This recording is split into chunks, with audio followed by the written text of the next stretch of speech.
Bayangkan, di usia 12 tahun, seorang anak bisa berbicara dengan orang dari belahan dunia lain, membuat kontennya viral, bahkan menghasilkan uang dari internet. Namun di saat yang sama, jejak digitalnya pun bisa digunakan untuk mengawasi, mengontrol, bahkan mengeksploitasi dirinya. Fenomena inilah yang membuat hak-hak anak di era digital menjadi isu global yang mendesak. Sebuah agenda baru yang menuntut perhatian dari akademisi, pemerintah, dan masyarakat.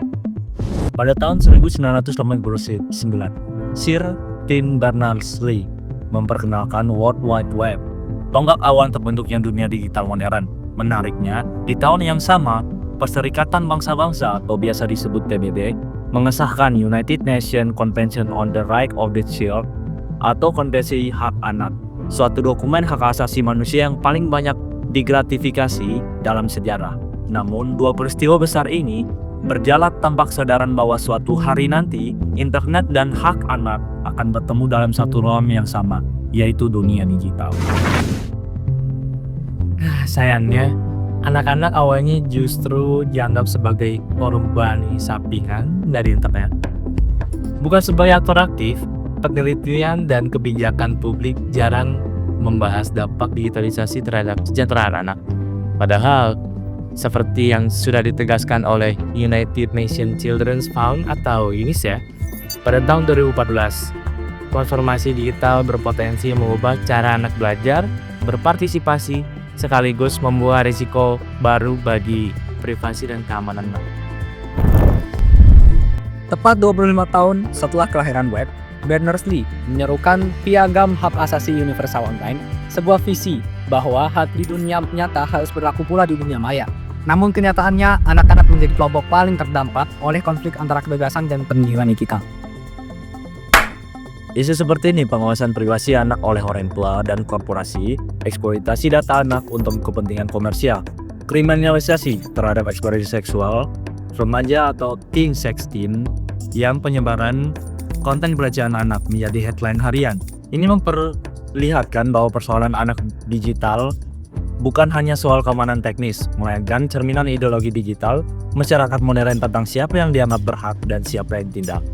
Menurut United Nations Convention on the Right of the Child atau Konvensi Anak, setiap individu di bawah usia 18 tahun masih terbilang anak-anak. Kemudian dalam praktik sosial kebijakan barat, anak-anak sering dibingkai sebagai sosok yang belum dewasa dan belum layak berdaulat. Teoretikus Arnell pada tahun 2002 menyebut anak sebagai figur diskursif atau yang memiliki pemikiran logis, cermin yang membentuk identitas warga negara dewasa. Anak menjadi simbol masa depan yang harus dikontrol agar sesuai dengan harapan sosial. Di era digital, batas antara anak dan dewasa menjadi abu-abu. Anak-anak kini mampu menavigasi ruang digital dengan otonomi yang kadang melebihi generasi tua. Namun, sistem hukum dan kebijakan belum mengakui hal ini, sehingga memperlakukan mereka sebagai objek perlindungan, bukan subjek yang memiliki hak. Menurut Livingstone Center pada tahun 2017, pendekatan kebijakan terhadap anak di internet selama ini terlalu protektif dan minim partisipasi. Anak dipandang hanya sebagai pihak yang harus dilindungi dari bahaya, padahal mereka juga memiliki hak untuk berekspresi, mengakses informasi, dan berpartisipasi secara digital. Pendekatan resepsionalis yang melihat anak hanya sebagai makhluk rentan justru menutup ruang partisipan mereka. Anak-anak dituntut menjadi warga digital ideal tanpa diberi ruang untuk bersuara dalam perumusan kebijakan. Ini memperkuat bias normatif bahwa pengguna digital sejati adalah orang dewasa dengan privilege tertentu. Namun, riset etnografi menunjukkan hal sebaliknya, yaitu poin 1, anak-anak Palestina misalnya, menggunakan cerita digital untuk menegaskan identitas moral komunitas mereka. Poin nomor 2, studi Alpert dan Bobin menemukan bahwa prinsip inklusi, yaitu prinsip yang menjamin setiap individu mendapatkan kesempatan untuk berpartisipasi lebih kuat daripada prinsip non-diskriminasi dalam melindungi anak penyandang disabilitas. Poin nomor 3, Lupton dan Williamson mengingatkan bahwa datafikasi, yaitu tren teknologi yang diubah menjadi data dan pengawasan digital, justru menjadikan anak sebagai komunitas algoritmik, yaitu serangkaian instruksi untuk menyelesaikan suatu masalah. Dengan kata lain, anak-anak tidak sekedar korban, tetapi aktor sosial digital yang aktif dan reflektif. Kebijakan seperti General Data Protection Regulation atau peraturan perlindungan data umum di Uni Eropa yang mengharuskan izin orang tua untuk mengakses digital menunjukkan dilema antara perlindungan dan kebebasan anak. Di satu sisi, aturan ini melindungi privasi, di sisi lain, ia membatasi otonomi digital anak. Fenomena seperti ini, teen sexting, pun memperlihatkan kompleksitas ini, di mana ekspresi seksual remaja dibingkai dengan rasa malu dan kriminalisasi, bukan dengan edukasi dan pengakuan hak privasi. Maka, isu hak digital anak bukan sekedar tentang keamanan, tapi juga keadilan sosial dan etika digital. Hak digital anak tidak bisa dipukul rata. Anak negara maju mungkin berjuang soal privasi data dan cyberbullying. Sedangkan di negara berkembang mereka bahkan belum memiliki akses internet setara.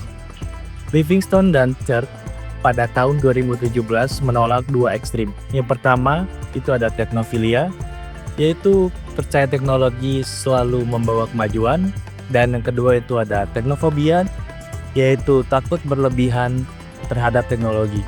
Yang dibutuhkan adalah pendekatan berbasis bukti dan pengalaman nyata anak-anak dengan melibatkan mereka langsung dalam penelitian dan kebijakan. Pada akhirnya, membicarakan hak anak di era digital bukan sekedar soal melindungi mereka dari dunia online, tetapi tentang mengakui mereka sebagai warga digital yang penuh hak. Keseimbangan antara perlindungan dan pemberdayaan adalah kunci. Hanya dengan mendengarkan suara anak-anak sendiri, dunia digital dapat menjadi ruang yang inklusif, etis, dan berkeadilan bagi semua generasi. Anak-anak tidak hanya tumbuh di era digital, namun mereka tumbuh melalui era digital. Dan setiap klik mereka adalah bagian dari hak untuk belajar dan berpendapat.